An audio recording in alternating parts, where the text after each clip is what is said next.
¿Qué tal amigos? Bienvenidos a SK Vivero. El día de hoy vamos a tratar de responder una pregunta muy clásica que siempre nos realizan en realidad aquellas personas que nos dedicamos a la comercialización de las plantas, que es ¿cuándo debemos de regar nuestra planta? Así que amigos, sin más que decir, acompáñenme a responder esta gran pregunta.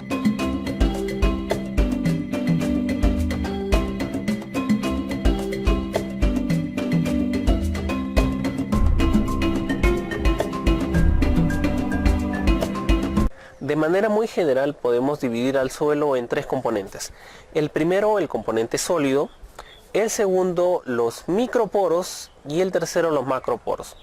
El primero, el componente sólido, valga la redundancia, es básicamente las estructuras físicas minerales del suelo propiamente dicho. Los microporos vienen a ser el lugar donde se va a alojar, por decirlo de alguna manera, el agua. Y los macroporos es aquel componente en la cual se encuentra el espacio aéreo. La manera de cómo mezclamos estos tres componentes va a depender mucho de la especie que nosotros vamos a utilizar. ¿Por qué es que me he tomado el afán de hacer esta pequeña introducción? Porque nosotros cuando regamos queremos cubrir los microporos. No los macro, que es donde está el espacio aéreo, sino los micro, que son, digamos, los lugares donde se van a almacenar el agua que la planta va a poder aprovechar. Ahora sí, entrando un poquito al tema de la gran pregunta, ¿no? ¿Cuándo debo de regar? ¿Cuánto debo de regar? ¿Cada qué días debo de regar? Son esas preguntas muy clásicas que nosotros hemos realizado cuando hemos adquirido una planta y que muchas veces nos dicen, por ejemplo, rígala cada 5 días. Y sin embargo luego se comunica el cliente o la persona diciendo, ¿saben qué? Se murió mi planta. O ¿saben qué? Está seca, etcétera, etcétera. A ver, nosotros para poder regar adecuadamente una planta, la que fuese, vamos a tener en cuenta 4 puntos. Número 1 es el sustrato. Número 2, la temperatura ambiental, el ambiente donde se encuentra, asimismo la calidad de agua. El primero, el sustrato. El sustrato, como ya todos sabemos, es la mezcla en la cual se soporta la planta y que va a variar mucho dependiendo de qué especie es. Lo que tenemos al frente es un clásico ejemplo de qué tipo de sustratos o cuán amplia es la variedad de sustratos para la misma especie, en este caso Phalaenopsis. Esta es una Phalaenopsis cultivada en más musgo, a diferencia de acá que simplemente, si es que se dan cuenta, son piedras, gravilla, con algo de carbón, nada más. Un detalle más a favor.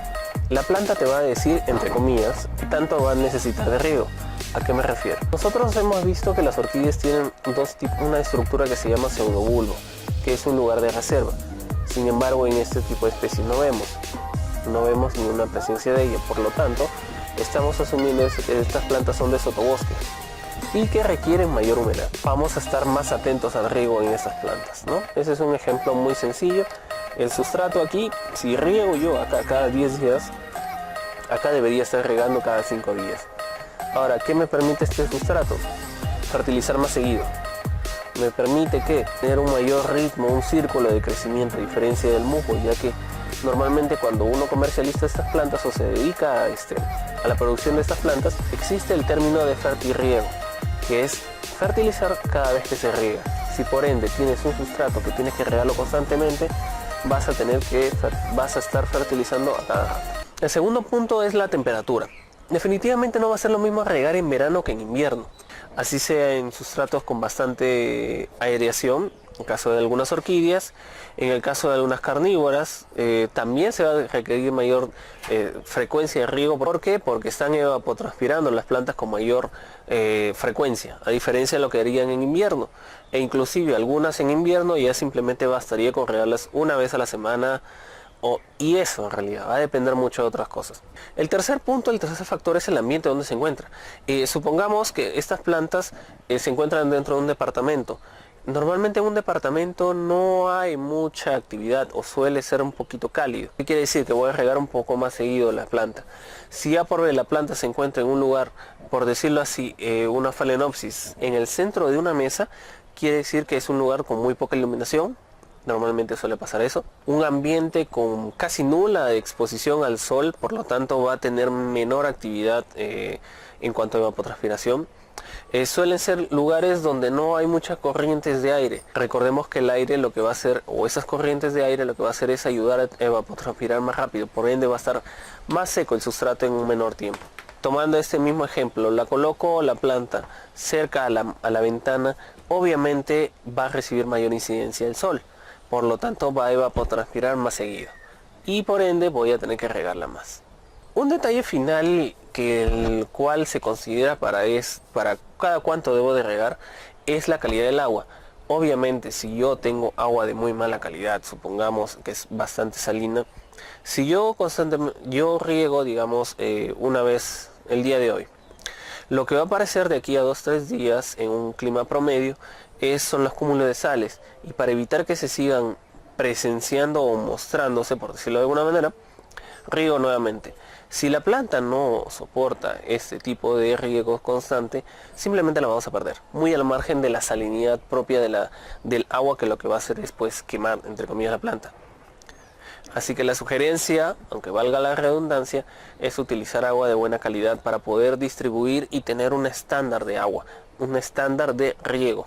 Ahora lo que vamos a hacer es un poco comparar, viendo estos sustratos, cuándo es que debería regar o no. Tenemos el caso de estas dos carnívoras. Tenemos una Drosera por este lado y una pequeña Nepenthes por el caso. Definitivamente en el caso de la Drosera siempre es bueno es que estén húmedas. En realidad se nota la marca de que siempre está encharcada esta planta. Es una planta exigente de riego, debemos de mantenerlo siempre húmedo. A diferencia de esta Nepenthes, ¿no? Que si bien es cierto puede estar húmedo el sustrato, pero nosotros a veces hasta con el tacto nos podemos dar cuenta, ¿no? De qué tan húmedo o seco está la planta. Pero en el caso de la Nepenthes, si yo le aplico la misma cantidad de agua que le aplico de acá, simplemente la mataría. El mojo blanco de acá que estoy utilizando simplemente me sirve como un medio de retención de humedad a largo plazo. Yo esta planta la estoy regando cada 10 días, aún con sol fuerte, como ustedes ven, aún con sol fuerte.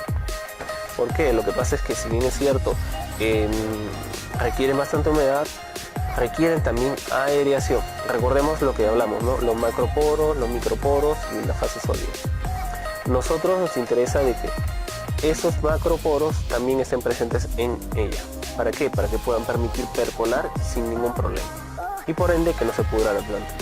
A diferencia de las de acá, que como les menciono, estas sí requieren estar siempre húmedas. Aquí tenemos otras carnes. El sustrato que se utiliza en realidad en estas plantas es premix, como ustedes están viendo.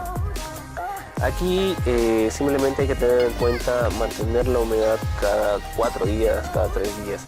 Como les mencioné en el ejemplo anterior, las Droseras son un poco más exigentes en cuanto a riego, a diferencia de una Venus o de una Nepenthes, que sí te puede dar cierto margen de tranquilidad o cierto margen de comodidad para el riego. Bueno, un poco como para resumir el video o toda esta teoría que hemos hecho en cuanto a la pregunta ¿cuándo debo regar? Recordemos, hay que tener en cuenta los 4 puntos. ¿Qué sustrato tiene? Si es retentivo o no. La temperatura del ambiente, si es verano, primavera, otoño, etcétera. Tercero, el ambiente donde se encuentra, porque no es lo mismo tenerla en el centro de la mesa que tenerla cerca de una ventana o en un lugar donde hay muchas corrientes de aire. Y como cuarto punto, la calidad del agua. Recordemos que es muy importante tener una muy buena calidad del agua para poder mantener al margen el tema de la salinidad y por ende tener problemas de estar regando constantemente para evitar que aparezcan esas capas de sal. Bueno amigos, esperamos que el presente video les haya servido mucho en cuanto a la información que les hemos brindado. Asimismo los invito a compartir el video o brindarnos un pequeño like si en caso les gustó. Recuerden que los comentarios y sus likes mantienen viva esta plataforma. Así que amigos, sin más que decir, nos estaríamos viendo la siguiente semana con un nuevo tema. Hasta la próxima.